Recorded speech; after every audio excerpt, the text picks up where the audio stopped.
ఎలక్షన్ల సమయంలో ఏం చేసిండ్రండి కాంగ్రెస్ పార్టీ రేవంత్ రెడ్డి గారు ఎలక్షన్ల కోసం ఏం చేసిండ్రు? వాళ్ళ నాయకులు నాయకురాళ్ళు అందరూ కూడా పెద్ద పెట్టున బతుకమ్మ ఎత్తినటువంటి పరిస్థితిని మీరు గమనించాలి. ఇవాళ శ్రీమతి ఇందిరాగాంధీ గారు మరి తను బతుకమ్మ ఎత్తుకొని తెలంగాణ ప్రజలకు బతుకమ్మను శుభాకాంక్షలు చెప్పినటువంటి వ్యక్తి. తర్వాత శ్రీమతి సోనియా గాంధీ గారు ఆవిడ బతుకమ్మ ఎత్తుకొని ఆమె తెలంగాణ ప్రజలందరూ కూడా బతుకమ్మ శుభాకాంక్షలు చెప్పారు. ఇదిగోండి మన తెలంగాణలోనే ఎన్నికల ముందు ర్యాలీలో ప్రియాంక గాంధీ గారు రాహుల్ గాంధీ గారు బతుకమ్మ ఎత్తుకొని తెలంగాణ ప్రజలకు శుభాకాంక్షలు చెప్పారు. తర్వాత ప్రియాంక గాంధీ గారు అద్భుతమైనటువంటి ట్వీట్ చేసిండ్రు. ఏమని చేసిండ్రు? తెలంగాణ ప్రజలందరికీ ప్రత్యేకంగా తెలంగాణ ఆడపడుచులందరికీ బతుకమ్మ పండుగ శుభాకాంక్షలు. ఎందుకంటే 1978లో ఓరుగల్లు మహిళలతో కలిసి మా నానమ్మ శ్రీమతి ఇందిరాగాంధీ గారు బతుకమ్మ ఉత్సవాల్లో పాల్గొనడం ఒక మధుర స్మృతి అని చెప్పి ప్రియాంక గాంధీ గారు చేసినటువంటి ట్వీట్ ఇది. అంటే ఓట్లు ఉన్నప్పుడు మాత్రం మన పండుగలు వనుకొస్తాయి. ఓట్లు ఉన్నప్పుడు బతుకమ్మ తెలంగాణ ప్రత్యేక పండుగని తెలంగాణ ఆడపడుచులందరికీ శుభాకాంక్షలు చెప్పాలని ఓట్లు ఉన్నప్పుడు గుర్తొస్తాయి. ఆ వీడియో చూపి.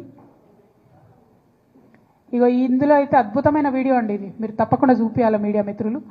రేవంత్ రెడ్డి గారు, రాహుల్ గాంధీ గారు, కేసీ వేణుగోపాల్ గారు, జయరాం రమేష్ గారు అందరూ కలిసి కోలాటము బతుకమ్మ కలిపి ఆడుతున్నారు.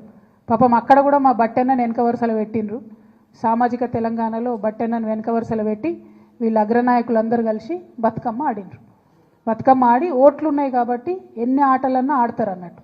కానీ ఓట్లు అయిపోగానే తెలంగాణ బతుకమ్మ ఎవరిది, ఎవరు ఆడినరు, ఎందుకోసం బతుకమ్మని చేయాలి, ఎందుకోసం మరి మేము బతుకమ్మను గౌరవించాలి, తెలంగాణ తల్లి చేతుల బతుకమ్మ ఎందుకు ఉండాలి అని వాళ్ళ వెర్రి ప్రశ్నలు, వింత ప్రశ్నలు, వితండవాదం చేస్తున్నారు. ఎందుకు ఉండాలంటే కేసీఆర్ గారు ముఖ్యమంత్రిగా ఉన్నప్పుడు ఇక మీరు బాగా మాట్లాడుతున్నారు కదా గెజెట్ ఇయ్యలే జీవో ఇయ్యలేని బతుకమ్మ పండుగ గురించి బతుకమ్మను రాష్ట్ర పండుగ చేస్తూ జీవోఎస్ నంబర్ 2 ద్వారా రాష్ట్ర పండుగ బతుకమ్మని ఇచ్చారు. మరి వాళ్ళ ముఖ్యమంత్రి గారిని మేము సూటిగా ప్రశ్నిస్తున్నాం. రాష్ట్ర పండుగ అయినటువంటి ఈ బతుకమ్మ పండుగను అవమానించే విధంగా మాట్లాడుతున్నటువంటి మీ మంత్రులను, మీ కాంగ్రెస్ పార్టీ నాయకులను వాళ్ళ మీద మీరు ఏం చర్యలు తీసుకుంటారు? ఇది మన రాష్ట్ర పండుగ అని అధికారికంగా ప్రకటించుకున్నాం. రాష్ట్ర పండుగను అవమానపరిచే విధంగా మేము చేసుకోము, మాకు సంబంధం లేదు, ఎవరు చేసిండ్రు, ఎక్కడ చేసిండ్రు అని వింత ప్రశ్నలు మాట్లాడుతున్నటువంటి మీ నాయకులకు మీరు ఏం ఏం ఏం శిక్ష వేస్తారు? అంటే ఆంబోతులను వదిలినట్టు ఆడబిడ్డల పండుగ మీద మాట్లాడడానికి మీరు మీ మంత్రుల్ని నాయకులను వదిలిపెట్టినరా? ఇది వాళ్ళకి చెప్పాలి మీరు.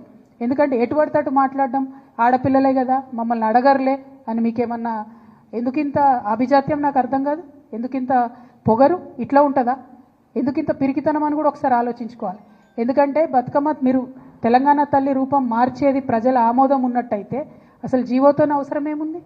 ఇంకో రకంగా పెడితే కేసులు పెడతామని బెదిరించేటట్టు గెజెట్ ఇవ్వాల్సిన అవసరం ఏముంది?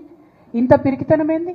ముఖ్యమంత్రి గారు ఇవాళ ప్రతి జిల్లాలో ఒక చిన్న పోస్ట్ సోషల్ మీడియాలో పెడితే వాళ్ళ మీద కేసులు పెడుతున్నారు. వాళ్ళ మంత్రులు ఫోన్ చేసి బెదిరిస్తున్నారు, వాళ్ళ నాయకులు ఫోన్ చేసి బెదిరిస్తున్నారు. ఓన్లీ బీఆర్ఎస్ కార్యకర్తలనే కాదు, సామాజిక మాధ్యమాల్లో ఒక ప్రెస్ మిత్రుడు పోస్ట్ పెట్టినా కూడా ఫోన్ చేసి బెదిరించేటటువంటి పరిస్థితి వచ్చింది. మీకు తెలియదానే మీరు చూడలేదా ఎన్ని తిట్లు తిట్టిరు కేసీఆర్ గారిని? పెట్టినరా కేసీఆర్ గారు కేసులు? ఒకసారి ఆలోచన చేసుకోవాలి. ఇవాళ యూట్యూబ్లు నడుపుతున్న మిత్రులు కావచ్చు, ఇవాళ మీడియాలో యాక్టివ్గా ఉన్న మిత్రులు కావచ్చు, సోషల్ మీడియా మిత్రులు కావచ్చు, మరి ఇంత పిరికితనం ఈ గౌరవ ముఖ్యమంత్రి గారికి ఎందుకుంటుంది అన్నది ఒక్కసారి మనందరం కూడా ఆలోచించుకోవాలి. కానీ పిరికి ముఖ్యమంత్రి గారికి మేము చెప్తా ఉన్నాం, మీరు ఎన్ని జీవోలు ఇచ్చినా, ఎన్ని కేసులు పెట్టినా ఊరూరా ఊరేగించి మరీ మా ఉద్యమ తల్లిని నిలుపుకుంటాం. డెఫినెట్గా వందల వేల సంఖ్యలో తెలంగాణ తల్లి విగ్రహాలను ఆవిష్కరణ చేస్తాం.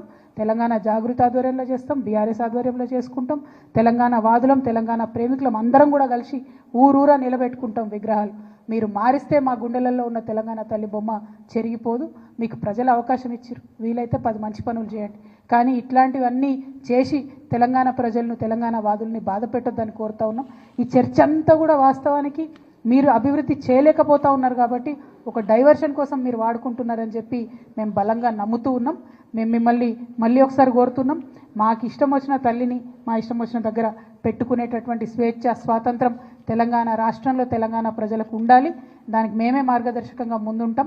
మీరు ఎన్ని కేసులు పెట్టుకున్నా భయపడేది లేదని తెలియజేస్తూ, బతుకమ్మ మీద మరొక్కసారి మాట్లాడే ముందు మంత్రులైనా, కాంగ్రెస్ నాయకులైనా ఆలోచించి ఆడబిడ్డలు మీరు మాట్లాడే ప్రతి మాటను కూడా గమనిస్తున్నారన్న విషయాన్ని ఆలోచించి ఒళ్ళు దగ్గర పెట్టుకొని మాట్లాడాలని చెప్పి హెచ్చరిక చేస్తూ ఉన్నాం.